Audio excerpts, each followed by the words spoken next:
Hola a todos, esto es Tertuleando, mi nombre es Tulio y quiero leerles en este Tertuleando en Halloween el inicio, me parece que es el mejor inicio del escritor colombiano de terror Álvaro Vanegas y su libro, que es su libro más vendido, su libro más reconocido, que se llama Virginia, la historia de una monja que abre la puerta del infierno. Entonces quiero leerles el inicio, me parece que es el mejor inicio de los libros de Álvaro y bueno, aquí se los comparto.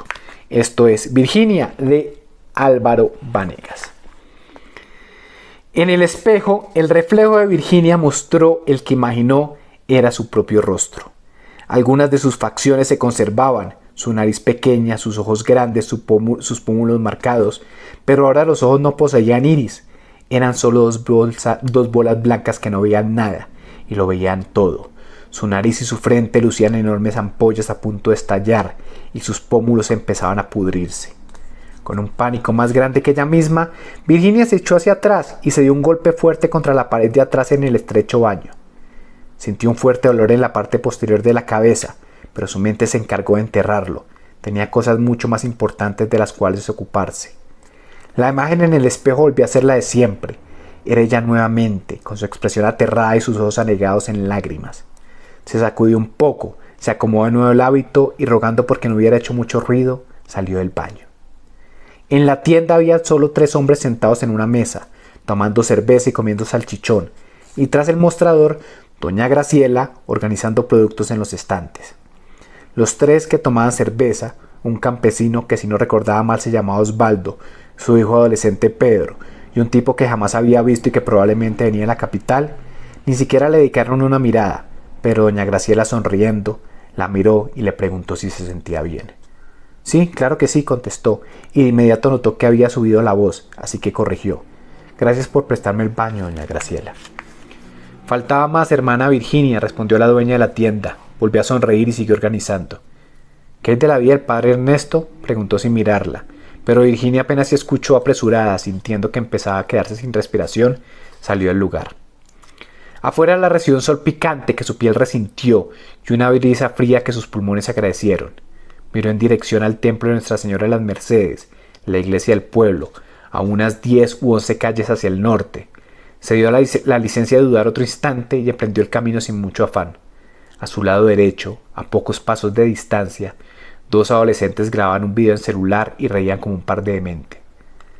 Virginia las miró y en un segundo las imaginó muertas, así que se obligó a pensar en otra cosa, y en su mente apareció el sacerdote del pueblo. Tenía claro que debía hablar con el padre Ernesto, pero la sola perspectiva de mirarlo a los ojos y confesarle lo que había hecho le causaba un hondo vacío en el estómago. Se sentía como una niña que acabara de cometer alguna travesura y esperara ansiosa el encuentro con sus padres. Su mente revolucionada buscaba razones para caminar hacia otra parte. Incluso tuvo el impulso de huir del pueblo sin mirar atrás, pero se contuvo con la certeza de que lo que sucedía la seguiría hasta el final del mundo. Lo mejor era enfrentar las consecuencias de sus actos cuanto antes. Ya era hora de asumir lo que fuera que viniera. La primera gota de lo que a la postre sería un aguacero salpicó su rostro. Virginia no le prestó atención. Ella y todos los habitantes estaban acostumbrados al clima cambiante y caprichoso del pueblo. Continuó caminando y entonces una voz gutural que parecía provenir de todas partes pronunció su nombre. La monja se detuvo en seco, el corazón palpitando a toda velocidad, la piel erizada, las pupilas dilatadas. Despacio, volteó y volvió a mirar hacia el frente. Luego desandó un par de pasos, convencida de repente que el dueño de aquella voz estaba frente a ella, pero no. El que la miraba confundido era don Parmenio, dueño de una casa a unos 2 o 3 kilómetros del pueblo, un hombre amable y casi siempre sonriente. Don Parmenio era un hombre con casi 8 décadas en su espalda, que vivía solo desde que su esposa 4 años atrás había muerto. Solía ir a la iglesia para confesarse y llevar jalea de guayaba a la madre superiora, que ella, a veces, repartía entre las hermanas, pero casi siempre se comía sola en su cuarto. De eso estaba segura Virginia. «Hermana, ¿qué le pasa? ¿Qué tiene en la cara?» Virginia no entendió la pregunta y optó por sonreír, pero a juzgar por la expresión de don Parmenio, lo que fuera que haya hecho con su rostro no fue una sonrisa. De nuevo aquella voz: «Virginia, es tiempo». ¿Escuchó eso, don Parmenio? El anciano, cuya expresión de desconcierto no desaparecía, solo atinó a mover su cabeza de lado a lado. ¿Está seguro?, insistió Virginia. Hermana, ¿quiere que la acompañe a la parroquia? Un poco de lluvia cayó en el rostro de don Parmenio, y Virginia se quedó mirando aquella gota roja y espesa con los ojos muy abiertos. ¿Qué es eso?, preguntó Virginia.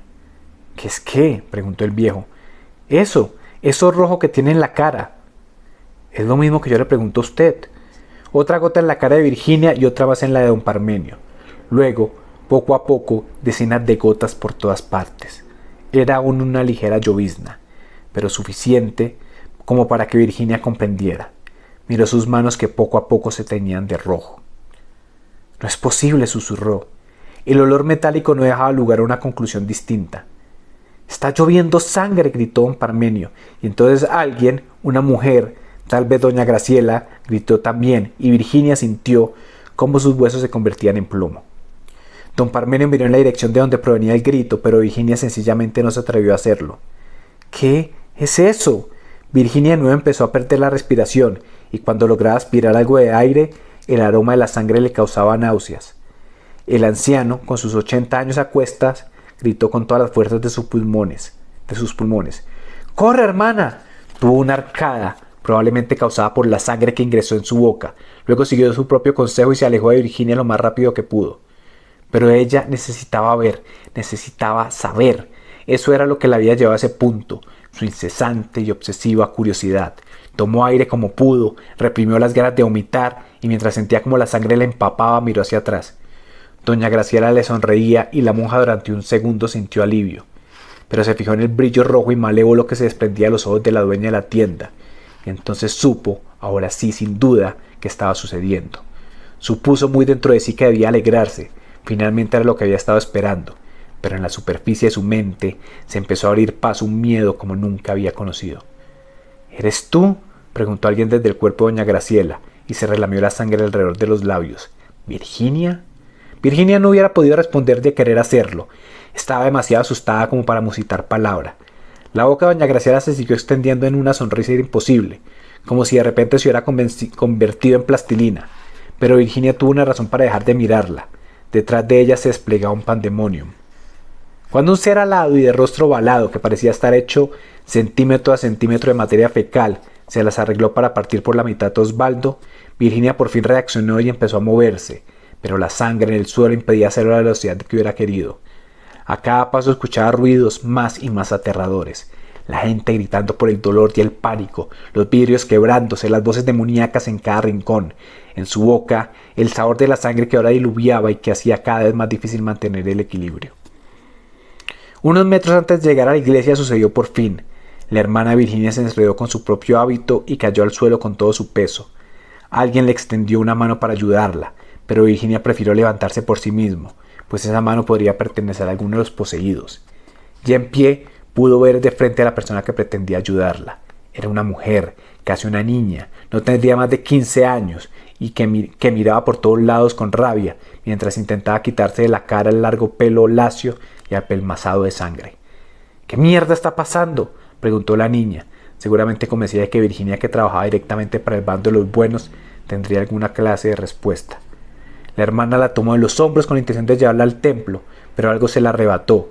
Virginia logró ver entre la densa lluvia a un ser antropomórfico, desnudo de pies a cabeza, pero con la piel marrón y llena de escamas, que se convirtió en una especie de humo rojo y envolvía a la niña.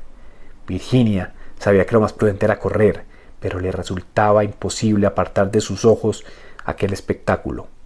Aquel humo rojo desapareció dentro de la piel de la niña, y luego, con el mismo brillo rojo y malévolo en los ojos, la niña formuló la pregunta. ¿Eres tú, no es cierto? Virginia por fin empezó a correr, entró al templo apresurada y como pudo, cerró las grandes y pesadas puertas. Virginia, Álvaro Vanegas, esta es una edición especial que salió, que ya no se consigue. Ustedes pueden conseguir el libro en otra edición diferente. Es un libro que les recomiendo de terror colombiano. Seguimos, este es Tertuleando en Halloween. Estamos hablando, chao, y dulces pesadillas.